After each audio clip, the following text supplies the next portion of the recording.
sheltering arm, His sheltering arm. I'm living by faith. I'm living by faith and feel no alarm. I know that He safely will carry me through, no matter what evils betide. Why should I then care though the tempest may blow, if Jesus walks close to my side? Living by faith. Yes, living by faith in Jesus above. In Jesus above. Trusting, confiding in His great love. Yes, in His great love. From all unsafe. Safe from all unsafe. In His sheltering arm. His sheltering arm. I'm living by faith. I'm living by faith and feel no alarm. Our Lord will return to this earth some sweet day. Our troubles will then all be o'er. The Master so gently will lead us away beyond that blessed heavenly shore. Living by faith. Yes, living by faith in Jesus above. In Jesus above. Trusting, confiding in His great love. Yes, in His great love. From all unsafe. Safe from all unsafe. In His sheltering arm. His sheltering arm. I'm living by faith. I'm living by faith and feel no alarm. Living by faith. Yes, living by faith in Jesus above. In Jesus above. Trusting, confiding in His great love. Yes, in His great love. From all unsafe. Safe from all unsafe. In His sheltering arm. His sheltering arm. I'm living by faith. I'm living by faith and feel no alarm. I'm living by faith. I'm living by faith and feel no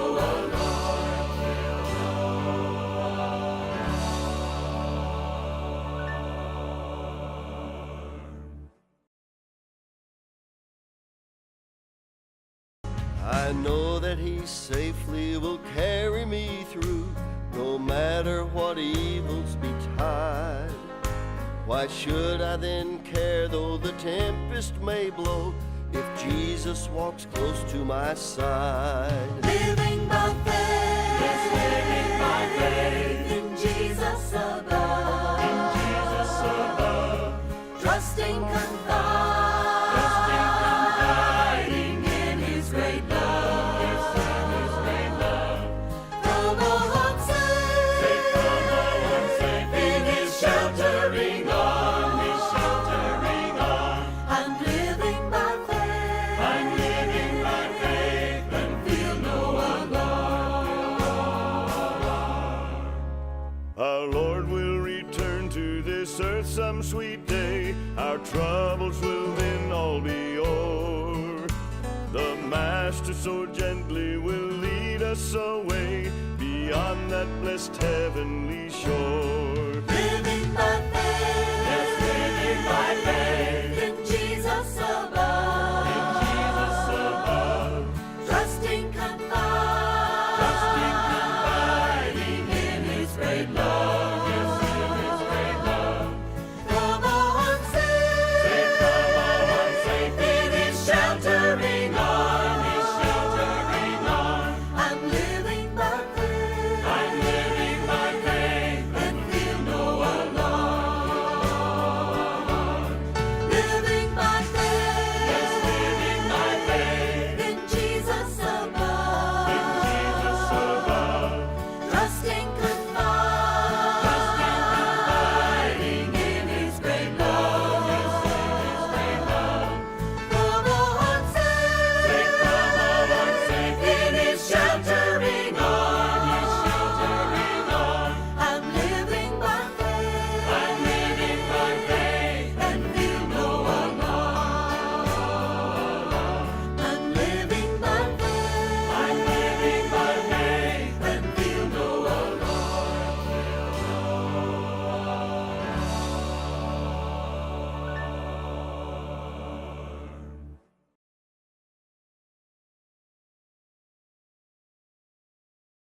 To the word of God. Na ningelitaka tuweze kufungua neno la Mungu katika Waebrania 1. Itakuwa kama utangulizi, alafu baadaye tutasoma mistari ingine. Okay, that is Hebrews, in the book of Hebrews, chapter 11, the chapter of faith. The chapter of faith.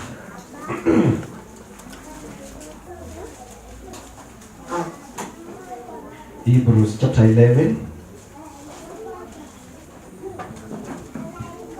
Read a psalm.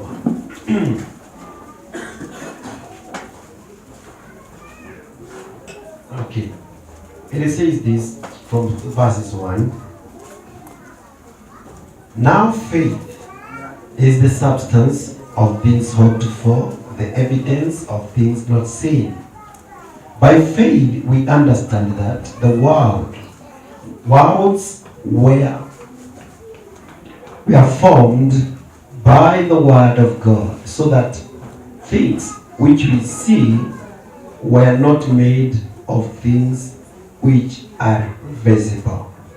Things which are seen were not made of things which are visible. Praise the name of the Lord. Amen. I want to talk about living a faith-filled life. A faith-filled life. Bwana asifiwe sana. Tunapoongea, kwa sababu hapa imejieleza vizuri. Hata jana bishop tuliokuwa pamoja na yeye alitaja hii neno. Akazungumza now faith is. Bwana asifiwe sana. Amen. Na imani ni muhimu sana. It says without faith we cannot please God. For us to be victorious Christians, ni lazima tuwe this substance inayoitwa imani. Bwana asifiwe sana. Na ili tuweze kumfikia Mungu, na ili Mungu naye aweze kutenda kazi ndani yetu, we require faith. And that's why that portion of the scripture, ule mwandishi akiandika alianza ku describe faith. Akasema ni substance of things that we hope for. It's a certificate. It's a title deed of things that we look to. Tunapoangalia. Ukiuza shamba, wakati tunapouza shamba, wakati mwingine tunaenda katika mahali kwa ofisi fulani, labda kwa lawyer, unabeba title yako, unaingia pale, mambo inaandikwa na ule lawyer, an agreement of a kind, title yako inaangaliwa, it is verified mahali kule kwa serikali, inaonekana kama ni true, na kwa hivyo unauzia mtu huyo, anachukua hiyo title na anaenda nao, wakati mwingine hata kama hajaona shamba, lakini ameona hiyo karatasi. Bwana asifiwe sana. The title is a substance ya yale mambo anayotarajia ambao ni mchanga.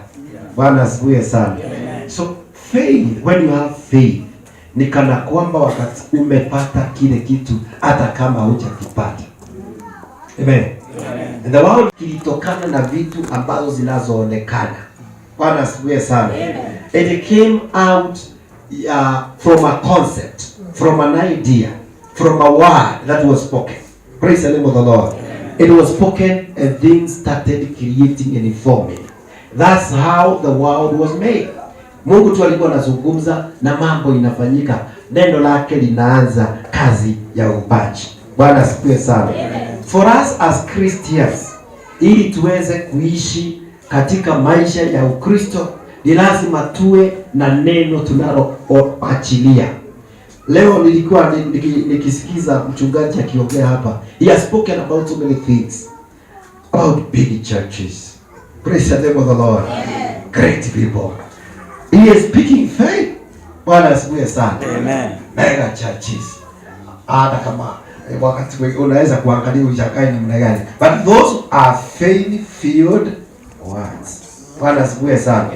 Because when we started, hata kanisa hatukuwa na hizo branches zimekuwa tu kutoka kwa just ile idea iliyokuwa ya kwanza. Bwana asifiwe sana. Amen. Na kwa hivyo tumeanza kuona mambo ikifanyika, ikitendeka. Bwana asifiwe sana. Amen. So the words that the pastor is speaking to us here are powerful words. Words of faith. Praise the name of the Lord. Now faith is the substance of things hoped to form, the evidence of things ambazo hasifanyiki nini, hazijaonekana. Bwana asifiwe sana. Amen. Praise the name of the Lord. Amen.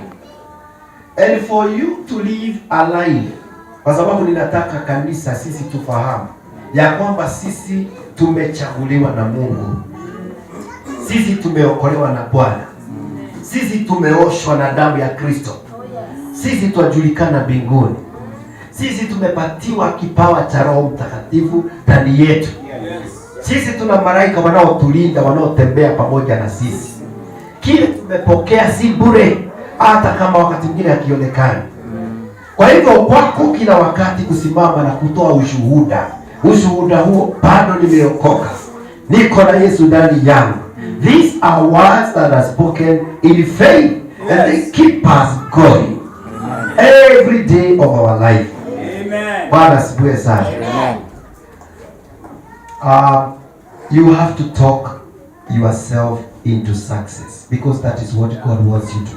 He wants you to succeed in your Christian life. He wants you to succeed in your life. He wants you to succeed in your business. Bwana asifiwe sana. He wants you to succeed as a family person. As a parent, wakati mwingine tunashindwa tutalea watoto wetu namna gani. It is only God who can give us success in bringing up our kids. Praise the name of the Lord. Amen. It's only God who can sustain our families and our marriages. Bwana asifiwe sana. But we must have faith. We have to talk. Bwana asifiwe sana. Success into our families. Success into our children. Success into our churches. Success into our businesses. Success into the works of our hearts. Bwana asifiwe sana. So words are important. Bwana asifiwe sana. I know a brother, a friend of mine, ni rafiki. Tulipokuwa vijana tumefanya mambo mengi sana na sitaki kumjui, hata nikiongea kumhusu yeye hamwezi kujua, sababu atakuja hamujakutana na yeye, ni mimi namjua peke yangu. Usianze kufikiria ni mtu fulani. You don't know, nobody here knows him. Bwana asifiwe sana. But he was a very close friend of mine. We were trainees together in a certain company. Bwana asifiwe sana. Na tumelikuwa na kampuni, tunasoma, tunakuja tunafanyia kazi kampuni, kazi kabisa. Tunakuwa watu wazuri, tunalipiwa kila kitu. Baadaye tunaajiriwa tukimaliza kazi. Bwana asifiwe sana. Na kwa hivyo tukiwa na huyo ndugu yangu, yeye alibahatika akaoa mbele zangu. Bwana asifiwe sana. And my brother got, tulipokuwa katika kampuni, yeye akaajiriwa na kampuni nzuri sana, wonderful company. And he got, kwa hivyo baada ya probation ile tulipatiwa ya kufanyia, ni lazima tungefanyia muda fulani. Yeye alipomaliza alienda akaajiriwa na kampuni nzuri. And the brother had good money. In those ages, ukiona mtu ananunua nyumba na ananunua gari, si mtu ana pesa. Na tulikuwa vijana wadogo sana. Amen. But the guy could purchase a house, could buy the cars at that particular time, so he was doing very well. Praise the name of the Lord. Amen. And then he married a very wonderful lady. Bwana asifiwe sana. Amen. Mtu ambaye she was a great secretary in a certain company, and they got married together. And you can't imagine, hata mimi nilikuwa kwa ndoa hiyo nimesimamia. Nilikuwa kijana. Because he was my friend. We lived together. And kwa hivyo tulikuwa marafiki sana. Na tukiwa katika hali hiyo, some of our friends, wengine hawakuwa wameokoka, lakini walikuwa trainees together, tumesoma pamoja na wao. Wakaingilia hii jamii. Hao hawajaokoka, lakini we had lived together like a family. We were schooling together. We were doing things together. So we had an affinity. Tulikuwa marafiki. They started talking to my brother. And they started telling him about his family. Na wakaanza kumwambia, wewe ulifanya vibaya, ulioa the wrong person, ulioa mtu mbaya, you married the wrong person, na mke wako si mzuri, ni mke mbaya. Actually, hata akionekana anaonekana mzee kukushinda. Unapotembea unaonekana wewe ni kijana na yeye ni mzee, na kwa hivyo ndugu yangu, ile maneno ikaanza kuingia ndani ya moyo wake, kwa sababu alikuwa he was a good brother, but the company sometimes bad company corrupts good morals. Yes. Na kwa hivyo tu ananiambia hebu nipeleke hao. Hiyo company mimi sisikii kama ni vizuri tuendelee na hao watu. Ijapo kwa ni watu wetu, ni marafiki wetu. But anawapeleka mahali wanamwambia maneno, and the brother from that time changed because of believing those words that he had. I'm trying to tell you how powerful words are. Bwana sifiwe sana. Amen. Na do you know ni ya kwamba mambo yale yote waliokuwa wamefanya pamoja, they sold the things that they had bought together, they sold even vehicles that they had bought together, and they separated and they went kila mtu akaenda kwa njia yake, simply because of what? Even today is a great friend of mine. Lakini wakati sasa tukiongea tu kwa as wise as we are now, there are some mistakes that you make when you are a young man. Bwana asifiwe sana. Amen. So today we look back and we say, lakini maneno hiyo ilileta shida nyingi. Hiyo mambo tulienda na marafiki wetu waliingiza shida baya, na walileta mambo baya, na wakaharibu kitu kilichokuwa kizuri. Bwana asifiwe sana. Words are powerful. Bwana asifiwe sana. Amen. Praise the name of the Lord. Amen. Words are power. Within 2 years they were not together. They had started talking against one another. Then it started, my brother, na ikaendelea mpaka they couldn't stay together, they couldn't live together, simply because they opened a door to listen to things that destroyed them completely. Yes. Praise the name of the Lord. Amen. I'm telling you, words are powerful. Bwana asifiwe sana. How do you use those words? Bwana asifiwe sana. The other day I preached here and I said, nikahubiri ile Proverbs 18. Bwana asifiwe sana. And verse 22. Inasema nini? Inasema ya kwamba words are power, yani maneno, kuna uhai na kuna nini?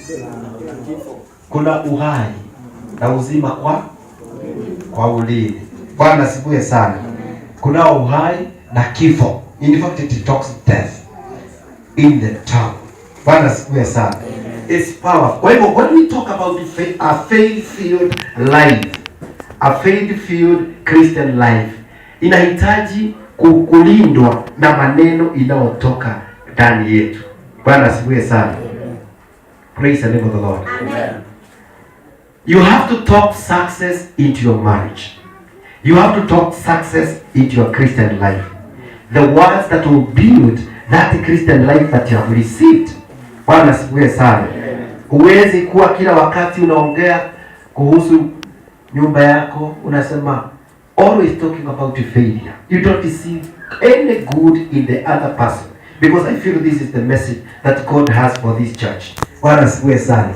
If this church will grow, we have to talk like the pastor spoke this morning. Praise the name of the Lord.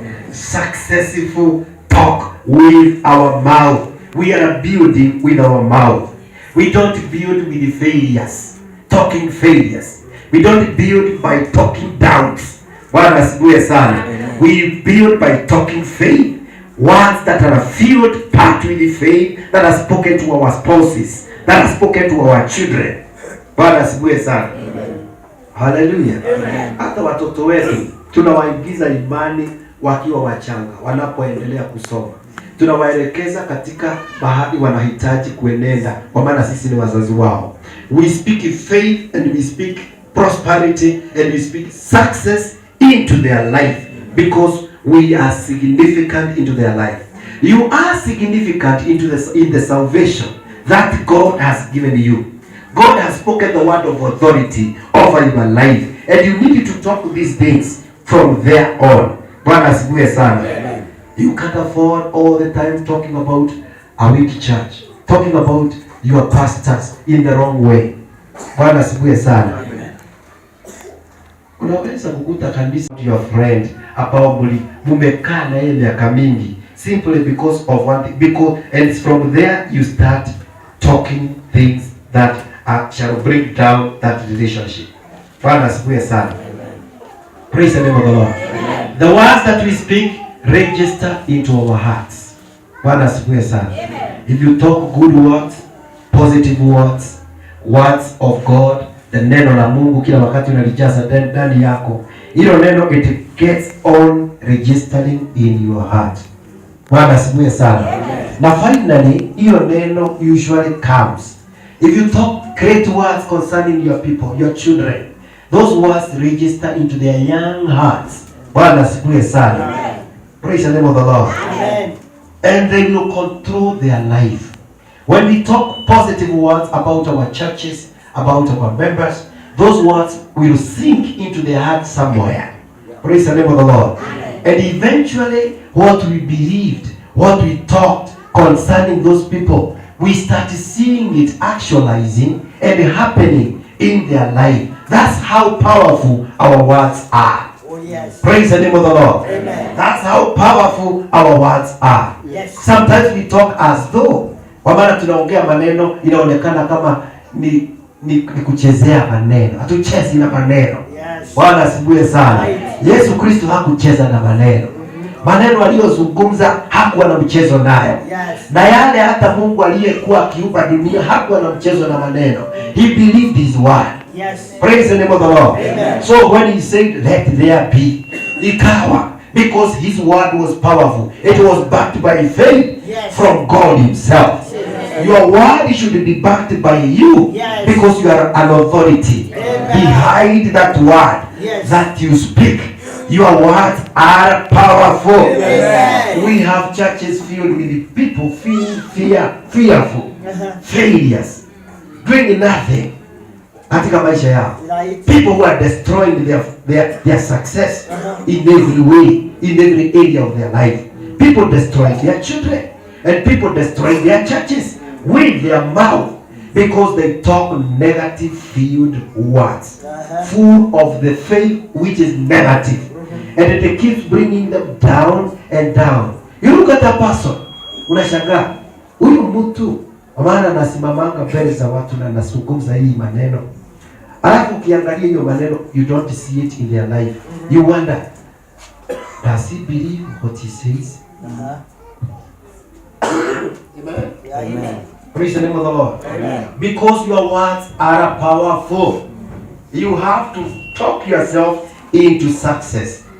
You bear with me, nina code. Baridi imenichapa kidogo. Amen. Amen. Praise the name of the Lord. Amen. So just as words can destroy marriages like the one I've told you, and a successful life, and a promising future of a young person, it can also destroy you as a family. Sometimes we think it is my partner who is bad, but what do you talk when you are together? Bwana asifiwe sana. I have very bad children, but what do you feed them even when they are young? What do you minister to them? Mama ananiambia yeye ni nurse. She's a boss in her place. Na ananiambianga watoto wakizaliwa wa dini nyingine, mtu wao wa kanisa anakuja, mtoto akuwa mdogo, anaanza kumwambia kwa sikio, wewe ni Muislamu, unasikia hivi? Anaanza kuhubiriwa akiwa unaweza unasema, unasikia kweli mtoto, lakini maneno imepandwa ndani ya that young mind. Bwana asifiwe sana. Akiwa kadogo tu na huyo anakuja anazungumzia mtoto, wewe unafikiri ni ujinga, but they believe their word is powerful. Yes. Praise the name of the Lord. Amen. And it will lead that child in the direction that person has spoken into that young child. Bwana asifiwe sana. And our pastor told us here kuhusu watu walikuwa naomba. Mtu anaomba na amini maombi yake. Hatu wanaomba, wanasema Mungu ondoa hii ba katika sehemu. Nitaje hiyo yaliyo pastor. Wakaomba, wanasema ba iondolewe karibu na kanisa. Na hata sisi tumeomba sana kwa mahali pengine tulikuwa. Baba hata nakumbuka. Maana tulikuwa tunaingia kwa hall, tunakuta hao watu katika mahali tulipokuwa kwa hall wamefungua sewage imeingia kanisani. Kwa sababu hakutaka kanisa karibu na baa yao. Na kwa hiyo sasa tulikuwa na shida. So we were praying. Na baada ya muda tunakuta hiyo baa imefungwa kabisa kwa sababu tunashindwa. Kwa sababu tukikuja kanisa ni lazima tukuje mfuto mpaka hapa. Mpaka hapa tunaanza kutoa hiyo nini harufu na mpaka tunajaribu spray kidogo ndio tuweze kushiriki ibada. Kwa hivyo kulikuwa kubaya. So these guys mchungaji anatuambia wanaomba. Alafu moto inatoka huko inachoma hiyo baa. Watu wakawa wakasema ni kanisa imeomba. Tutapeleka kanisa kotini. Tutapeleka kanisa kotini. Ikastakiwa. Kanisa wanaulizwa, nyinyi ndio mliomba, nyinyi ndio mna nguvu hiyo ya kuchoma baa. Wanasema sisi hatuja kuchoma baa. Jaji akawaangalia vizuri hadi akawauliza, wait a minute. You mean watu ambao wanaamini maneno yenu kuliko vile nyinyi mnaamini maombi yenu?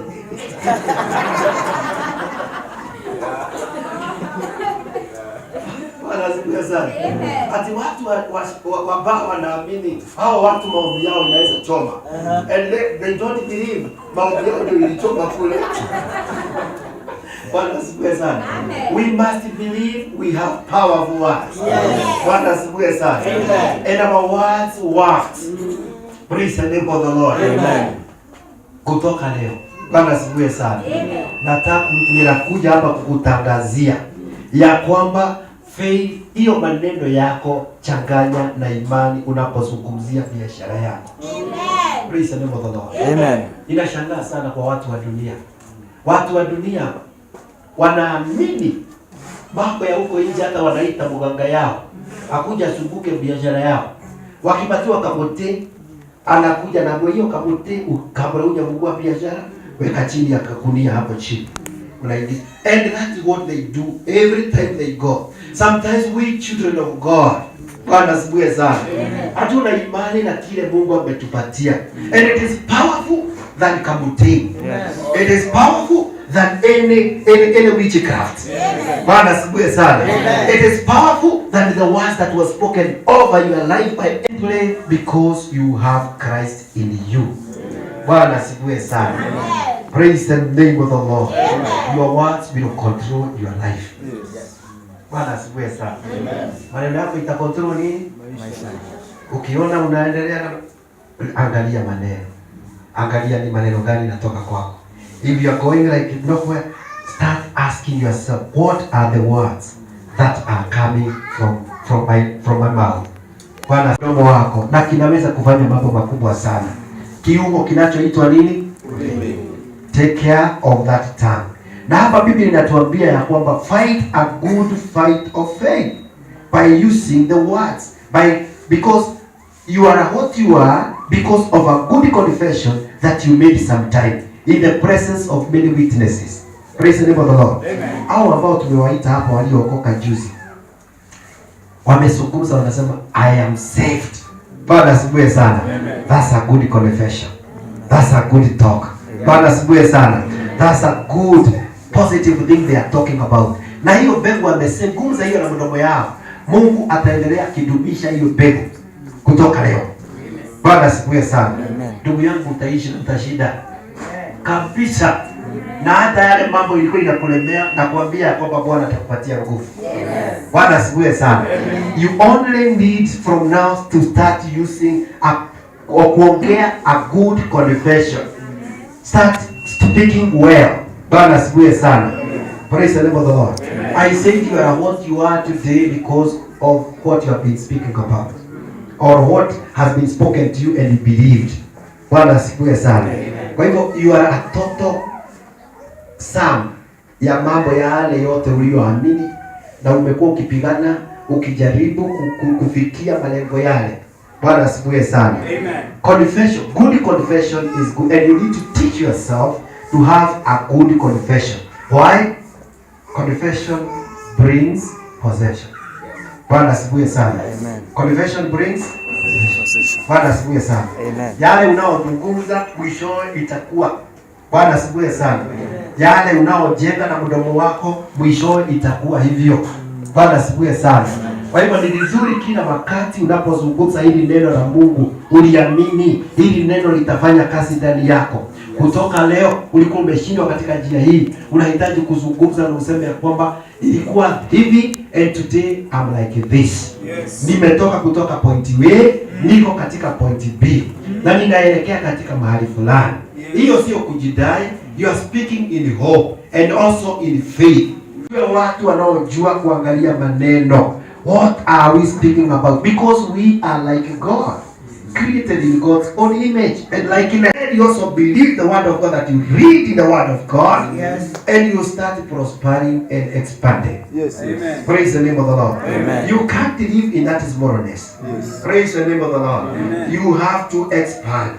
You can't live because God will extend your territories as you speak with your mouth. Amen. Bwana asifiwe sana. Amen. God will take you to new spheres of faith, of spiritual realm. Unapoendelea ukizungumza na mdomo wako una nguvu. Bwana asifiwe sana. Amen. It has life and death. Some of us talk of death more than we talk of life with our tongues. Bwana asifiwe sana. We misuse the tool that God has given us to help us grow. And we also aid the negative forces and the devil to destroy ourselves by using our own mouth against our children, against our spouses, against our churches, against our country. Praise the name of the Lord. Amen. And against anything that God has given us. And therefore we destroy by our mouth. Don't you know your mouth creates? Don't you know your words are powerful? Don't you know your words can restrain you? Don't you know your words can bring you down? Bwana asifiwe sana. Amen. May God help you. Bwana asifiwe sana. Amen. The word of God in Proverbs chapter 2 and chapter 6 and verses 2 says, chapter 6 and verses 2, it says, you are ensnared by your words. Bwana asifiwe sana. Amen. You are ensnared by your words. Bwana asifiwe sana. Maneno yako imekuwa mtego ya miguu yako. Bwana asifiwe sana. Therefore it ensnares you. You try to run, you can't run because your words are like a net. Bwana asifiwe sana. Unaenda mbele, unaenda nyuma. Unaenda mbele, so Mungu anakupeleka mbele, then you with your own mouth you destroy yourself. Praise the name of the Lord. A wise woman builds her own house na maneno yake pia. Bwana asifiwe sana. A wise husband, it also says a wise man hata naye anajenga kama kiongozi wa boma na maneno yake. Bwana asifiwe sana. Amen. Amen. Amen. But you can be ensnared na mdomo kama hujui kuutumia. Amen. Unanielewa vizuri? Mdomo wako unaweza someshwa. Wazazi wako wanaweza kukuamini wakufanyie mambo yale yote inayohitajika dunia hii. Unaweza kuwa na pesa, unaweza kuwa na mke mzuri sana. Mungu amekubariki hata kanisa nzuri mko ndani yake, but you have never taken control of the words that come out of your mouth. Praise the name of the Lord. Amen. God can put so many things in you and He believes in you and He gives you even a ministry, but your words will bring everything down. Praise the name of the Lord. Amen. Unanielewa? Bwana asifiwe sana. Amen. Because you have not trained. Your tongue is not skilled, as it says in Isaiah 45. My tongue is skilled like the pen of a good writer. Bwana asifiwe sana. Amen. So you write your destiny with your tongue. Praise the name of the Lord. You have a skilled tongue. You have a skilled way of putting words. Bwana asifiwe sana. And putting them to to your advantage. Bwana asifiwe sana. Hallelujah. Amen. Bwana asifiwe sana. Amen. Ukitoka hapa anza kuangalia hiyo chombo kidogo kinaitwa ulimi. Munisha alituibia wimbo. Bwana asifiwe sana. Alipa wimbo kuhusu ulimi. Ulimi kiungo kidogo. Na kinafanya nini? Ni hatari. Bwana asifiwe sana. Amen. Praise the name. Who are living pathetic kind of life. Bwana asifiwe sana. They have God in them, but they don't enjoy the abundance that is in God. Praise the name of the Lord. Amen. They don't enjoy the abundance in it completely. It is you who do not believe the word of God. Yes. Bwana asifiwe sana. Ni wewe ualiamini, si ati neno halina uwezo. Unaanza kutuambia but mambo yangu imekuwa na ninaokoka na mambo yangu inaendelea na mnai, nothing is happening in my life. The word has an upward mobility. It will lift you up, an upward mobility. If you believe this word, you'll never be the same. Amen. And it is not only you, even if those family, those people who are near you, they will start being lifted by this word. And but you have to believe it. Yes. Bwana asifiwe sana. Not talking it. You have to be a doer of the word. Bwana asifiwe sana. You speak it with the power and then you start behaving it just like what you are saying. Yes. Bwana asifiwe sana. Amen. Praise the name of the Lord. Amen. In Daniel chapter 6, this is what the word of God says. And verse 16. Daniel chapter 6 and verse 16. Inasema so, okay, Danieli iko hapo karibu na Hezekia. Inasema hivi. So the king gave the command, and they brought Daniel, and they cast him into the den of lions. But the king spoke, saying to Daniel, your God, whom you serve continually, he will deliver you. Bwana asifiwe sana. Amen. Praise the name of the Lord. Amen. Huyo ni mfalme ambao ameshika Danieli kwa sababu amestakiwa kwake. Na kwa sababu sheria ni sheria. Bwana asifiwe sana. Amen. Hata kama alikuwa rafiki wa Danieli hawezi kumsaidia kwa sababu amestakiwa kisheria. Amen.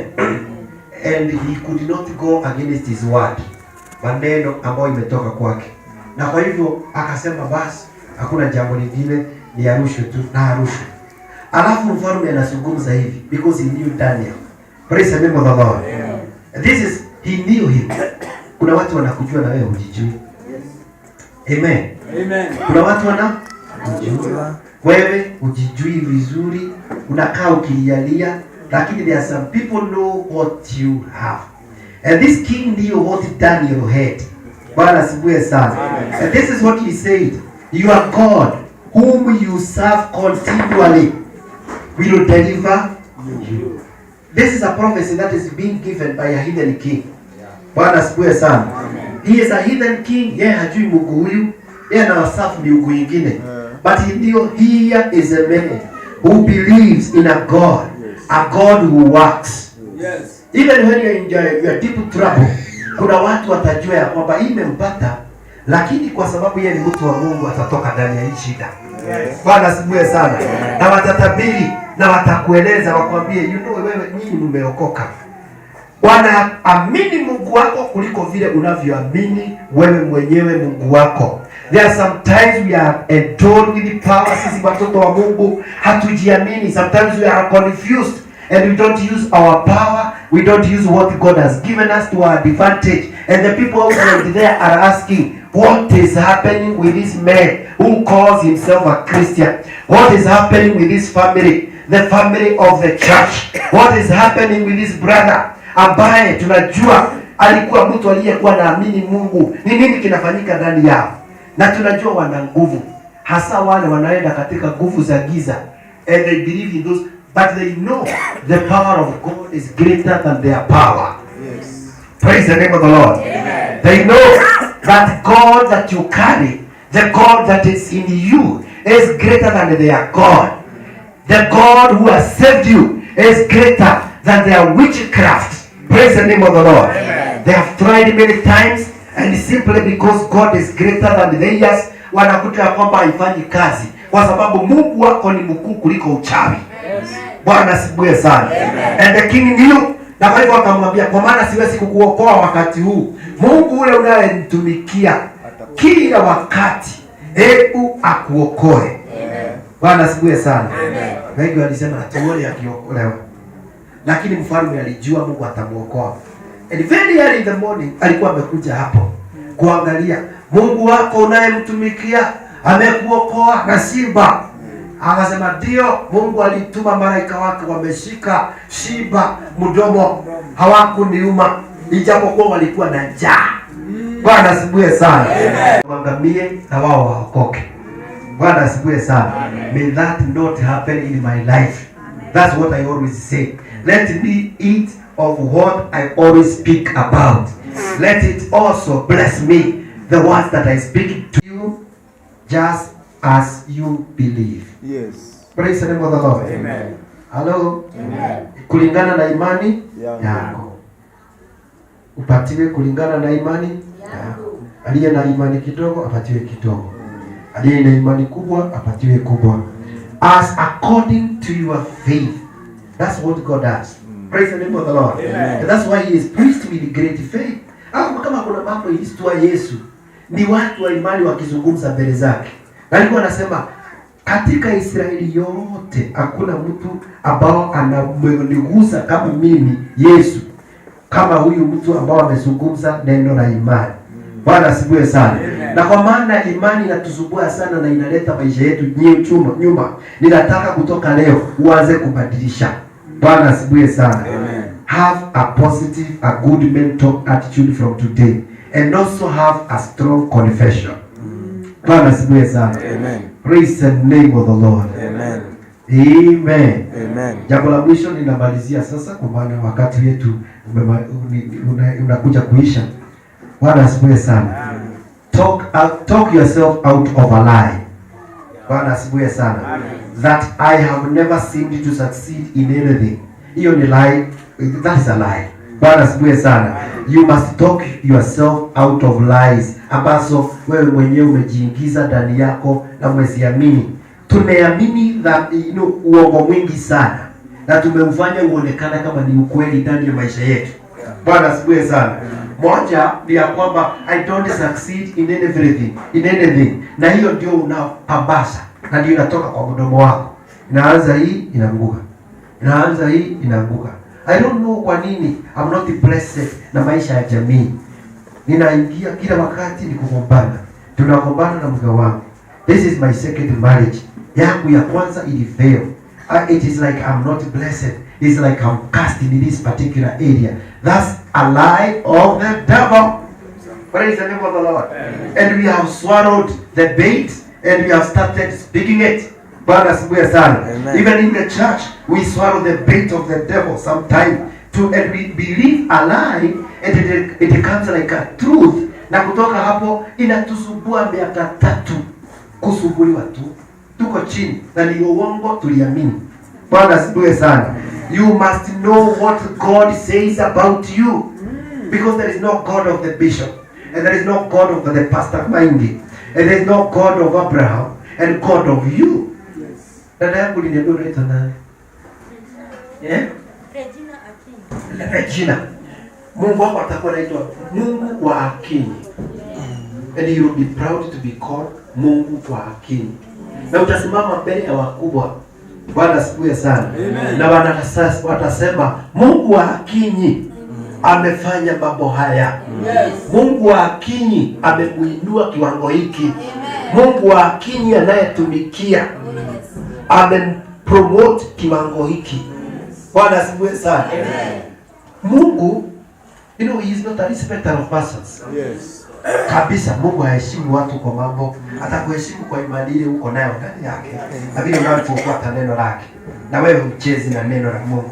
Si useme leo hivi, kesho Mungu anakutafuta kwa maneno yako, kwa imani yako, hakupati. No network. Bwana asifiwe sana. There is no place anaweza kushika ndio kuinue na kubariki.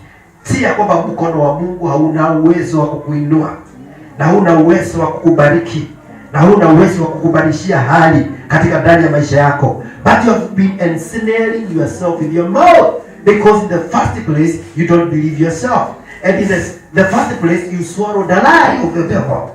And you have been living a lie. Bwana asifiwe sana. Ni kana kwamba Mungu hawezi. Isaiah 65 and verses 24. It shall come to pass. Semeni pamoja na mimi. It shall come to pass. It shall come to pass That before they call, I will answer. I will answer. Bwana asifiwe sana. It shall come to pass. It shall come to pass. Tuseme tena. It shall come to pass. It shall come to pass That before they call, I will answer. And when they are still speaking, And when they will still speaking, I will hear. I will hear. Bwana asifiwe sana. Amen. That is the God that we believe in. Mwambie huyo ndiye Mungu ule ninamwamini huyo. Huyo ndiye Mungu. Bwana asifiwe sana. Amen. It shall come to pass. Bwana asifiwe sana. It shall come to pass before they call, before they kneel on their knees. Bwana asifiwe sana. Maana Mungu anajua hata kile kitu unataka kuombea. Bwana asifiwe sana. Kabla hujapiga magoti ili uweze kuomba, Mungu atakuwa amejibu. Bwana asifiwe sana. Na tena kabla hujaanza kuzungumza, Mungu atakuwa ametegea sikio na amesikia kitambo. Bwana asifiwe sana. You know God is a great God. Praise the name of the Lord. Amen. We have about almost 6 billion. Is it 6 billion people in this world? Amen. Na kama wote wakiomba hata safari moja na dakika moja, wote wakiwa na different problems wakati mmoja, 6 billion people, Mungu atasikia ya kila mtu na ataishi, na yote iwe imezungumzwa kwa imani. Mungu ataisikia yote na ataijibu na uhimu ule unaohitajika wa kila mtu, 6 billion of them. Praise the name of the Lord. Amen. That is how powerful our God is. He is greater than Safaricom. Praise the name of the Lord. Amen. Hello. Amen. Bwana asifiwe sana. Chini ya bahari, uwe huko kwa ndege, wakati kama vile tunaofurahi tukiwa huko kwa ndege. You know, the first time I flew, ambapo sikuwa ninafikiri nitaenda kama vile nilivyowaambia. Baada pesa zilikuwa zimekosa. Na ninagojewa Amerika. Na mimi na mke wangu. Nilipoenda hapo, ninaona watu huyo wako mbele yangu 6 million. Wewe mwingine 500. Na angalia mama Jerry hivi. Wewe tu. Lazima hapo ni Mungu. Hapo ni Mungu tu. Lakini kwa sababu siku imefika tuende tu. Unaambiwa next. Kwa sababu wakati ule kulikuwa na bomb blast ilikuwa imegonga pale. Kwa hiyo tulikuwa tunafanywa nje. Kwa hiyo nikuzunguka kwa kiti tu tunazunguka. But I had 22,000. Na sitakangi wakati mwingine. So but I had faith in God. Yes. Bwana asifiwe sana. Amen. Hallelujah. Amen. Bwana asifiwe sana. So I'm saying ni lazima tufahamu kabla Mungu. Bwana asifiwe sana. Kabla hujazungumza yeye atasikia. Don't believe a lie of the devil. Bwana asifiwe sana. Amen. Jesus Christ did not come to give you a failure. Praise the name of the Lord. Amen. Never. He didn't come to make you an addict of another person, of wine, of narcotics. No. He didn't. He came to give you life and life in abundance. Praise the name of the Lord. Amen. It is the work of the thief who came na akakufanyia kitu kingine. But today I'm bringing Jesus Christ to your life. He will change you around. It doesn't matter where you have come. Akasikia wakizungumza. Hao watu wanakataka ambao wanakuranga ugali kali nyingi. Akasikia wanazungumza, akasema, "Unaona huyu kijana? Unaona huyu kijana hii?" Alifanya mtihani akapata hii. Na unaona ile kazi ameanza kufanya. Miaka ingine kama mpatie miaka 10 atakuwa kama huyo mzee. Na huyo mzee alikuwa ananuka baya sana kwa sababu ya kuchoma makaa. Tena nguo zake zote zimekaa makaa, uchafu mbaya sana. Hiyo neno ni kama Mungu alimgonga nayo. Ikagonga ndani ya huyo kijana. Akasema, "Mimi nitakuwa kama huyo mzee." Kesho yake hakurudi kuchoma makaa.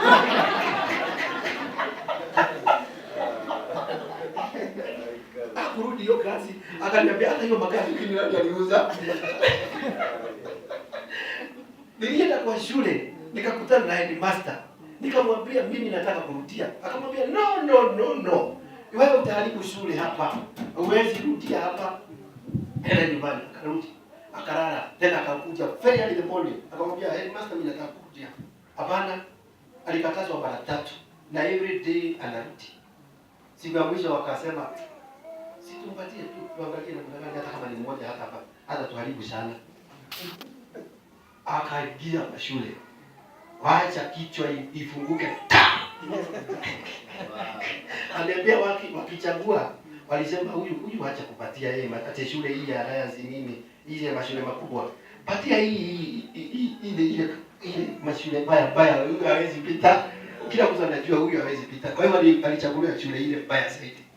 Lakini at the end of that year, he had passed like nobody's business. Bwana asifiwe. Alipita kabisa mpaka watu wakashangaa, lakini aliitwa ile na shule baya ya kwao. Kwa sababu aliandikiwa hiyo tu kwa sababu hangeweza. I'm saying Mungu hata kama hiyo ingehitajika kwako, anaweza kufungua katika maisha yako. Our God is a great God. Bwana asifiwe sana. And today he is a lecturer. Praise the name of the Lord. He is a lecturer in universities. Amen. Na kwa sababu na alitoka hapo. Sasa hivi sijui ni nini hiyo inasumbua wewe namna hiyo. Our God can change it. Change your way of thinking about yourself. Amen. Yeye alikuwa amejiambia mimi ni mjinga. Siwezi. Mimi ni mjinga, sielewangi mahesabu. Mimi ni mjinga, hii mambo ni magumu sana kwangu. But when he changed his mental attitude, everything changed. You can change today. Amen. In the name of Jesus. Amen. Bwana asifiwe sana. And you can aspire, you can go to high grounds. Kwa maana Mungu ni pamoja na wewe. Katika jina la Yesu Kristo. And you are not late.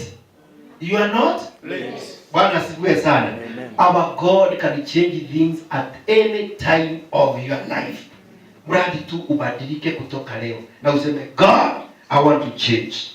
Bwana asifiwe sana. Amen. Nitamalizia hapo kwa sababu sitamaliza hiyo ujumbe wangu ni mrefu sana. Bwana asifiwe sana. Amen. I have come that they might have life and have it in abundance. I want to pray for you, child of God. Bwana asifiwe sana. Simama tu vile ulivyo. Just stand. I want to pray for you. Amen. Amen. Praise the name of the Lord. Amen. I want to pray for you. Wewe mtoto wa Mungu. Ninajua Mungu ana mpango na wewe na anataka kukutendea mambo mapya katika jina la Yesu Kristo wa Nazareti. This word is not spoken in vain. It is aiming at a place. Maneno yetu ni mishale. Bwana asifiwe sana. Your words are arrows against the king's enemies. Kwa hivyo maneno ile tunaongea ni mishale inayogonga adui za mfalme Yesu. Ambao ingine ni hiyo ya kuturudisha chini kila siku. Ambao ingine imeletwa na watu na sisi wenyewe tumejileta. Praise the name of the Lord. Amen. And in the name of Jesus Christ that I proclaim here and now decide kila mahali ambao amenisimamisha kwa miaka hii yote nikiwa nimemsimamia, nilianza kumtumikia nikiwa kijana na sasa mimi ni mzee. Bwana asifiwe sana. Ninasema Bwana akuinue kutoka leo. Bwana asifiwe sana. Praise the name of the Lord. Na ondoe mawazo yako kutoka sasa. May this church change completely. Completely. The way of thinking. Praise the name of the Lord. That's mediocre kind of thinking. That's moralness kind of thinking. May you explode from today. In the name of Jesus Christ of Nazareth. You are equal to every other person. Praise the name of the Lord. And with God, you can do it. And you are more than conqueror in Christ Jesus our Lord. Bwana asifiwe sana. Hallelujah. Bwana asifiwe sana. Kuna wengine ambao wamejikwamisha kwa kutoa, kwa sababu ya kutoa hata wajui kutoa hata kidogo. Na kwa hivyo you have allowed poverty to live in your life. But the word of God says, give and it shall be given unto you. A good measure. Pressed down. Shaken together. And running over. Praise the name of the Lord. Shall men be ordered. Bwana asifiwe sana. Kuna mambo unahitaji kutoka leo na kuangalia na mbegu zako zile unapanda. Hata maneno yako ni mbegu katika maisha yako. Speak of yourself with authority. Every time you start speaking about yourself, child of God is speaking to my children. I'm a child of God and I'm speaking to my husband. Na nitaongea kama mtoto wa Mungu with authority that God has given me. Because my word does not fall to the ground. It creates. And what do I want to create? As I speak now concerning myself. Praise the name of the Lord. Amen. As I speak now concerning my family, start creating with your words. Praise the name of the Lord. Amen. What type of attitude do I need to have right now? As I speak as a child of God concerning my church, ninahitaji kuongea with a positive mind because I know my words are powerful. Yes. Watu wengine wanajua maneno yao ni powerful. Na kwa hivyo wanazungumza tu kiholela. Na maneno imekula watoto wao, imekula nyumba zao, imesumbua mambo mengi, kwa maana maneno yao ni dangerous. Ni kama upatiwe weapon, wewe ni soldier, na uanze kushoot everybody on the way. Bwana asifiwe sana. Unahitaji uangalie maneno yako. They are powerful words. Yes. Mother, you have a powerful word in you. Fathers, nyinyi ni watu mmepatiwa majukumu makubwa sana. You need to take care of the words that you speak. Do you believe yourself? Na hata kama wewe hujiamini wewe mwenyewe, shetani atachukua neno kutoka kwa mdomo wako na aitimize hiyo neno lako, kwa sababu anajua imezungumzwa na mtoto wa Mungu. Yes. Bwana asifiwe sana. Na kwa hivyo kutoka hapo wanaanza kuadhirika kwa maneno ile unaozungumza. Father, in the name of Jesus Christ. Amen. I pray for these people that they may rise in the name of the Lord. Amen. That they may start speaking from today as the children of the Most High God. Because their neighbors believe in them. Their co-workers believe in them. Those people close to them, they know they are saved. And they have Jesus in their life. As from today, may their words count. Let them bring life. Because you came to bring life. And to cancel all that the devil had taken over in our life. There's many lives that have been destroyed of the devil. There are many lives that the devil has taken advantage of. And now as I am speaking, may the power of God paralyze all the works of the devil in the name of Jesus Christ. That which had been destroyed by the cankerworms and every type of war, may it be restored today in the name of Jesus Christ, Son of God. And the greatness that is in these people, may it come out, oh Father. Those who are struggling, struggle come to an end. In the name of Jesus Christ. From today henceforth, let the abundance and the plenty of the Lord be their portion.